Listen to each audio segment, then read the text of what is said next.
একটা ছোট্ট সুন্দর গ্রাম ছিল পাহাড়ের পাদদেশে। সেই গ্রামে একটা গাধা থাকত, নাম ছিল গদা।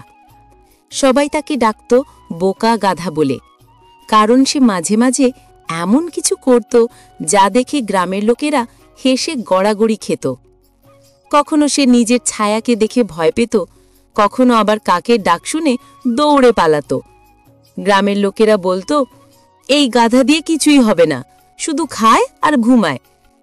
গদার মালিক ছিল এক বৃদ্ধ কৃষক, নাম হরিদাস। হরিদাস গদাকে খুব ভালোবাসত, যদিও সবাই তাকে নিয়ে মজা করত। একদিন হরিদাস বলল, গদা, তুই যতই বোকা হ, তবু তুই আমার আপন। গদা কিছুই বুঝল না, কিন্তু আনন্দে হি হি হি করে ডাক দিল। একদিন দুপুরে হঠাৎ আকাশে কালো মেঘ জমল। সবাই বুঝল বড় ঝড় আসছে। সবাই নিজের নিজের ঘরে ঢুকে দরজা জানলা বন্ধ করে দিল। কিন্তু এটা আসলে ঝড় ছিল না, পাহাড়ের দিক থেকে একটা বন্যা নামছে। সেই সময় গদা মাঠে ঘাস খাচ্ছিল। হঠাৎ সে শুনল জলের গর্জন। মাথা ঘুরিয়ে দেখে দ্রুত পানি নেমে আসছে। সে জোরে হি হি হি করে চিৎকার করতে লাগলো। গ্রামবাসীরা ভাবল, বোকা গাধা আবার কি করছে।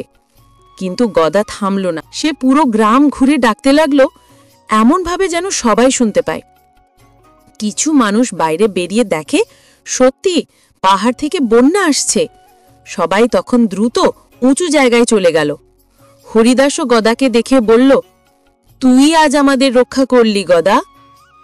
বন্যার পানি গ্রাম ছুঁয়ে গেল, বড় ক্ষতি হল না। মানুষ বেঁচে গেল গদার সময় মতো চিৎকারে। পরদিন সবাই মিলে গদাধরের মাথায় ফুলের মালা পরিয়ে দিল। যে গাধাকে সবাই বোকা বলতো, সেই গাধাই আজ গ্রামের নায়ক। হরিদাস হাসতে হাসতে বলল, দেখেছ, কখনো কাউকে ছোট করে দেখা উচিত নয়। যার যতটুকু বুদ্ধি আছে তারও কাজে লাগে। গদা যেন বুঝল কিছু। সে গর্ব করে হি হি হি করে ডাক দিল, যেন বলছে, আমি বোকা নই, আমি সাহসী।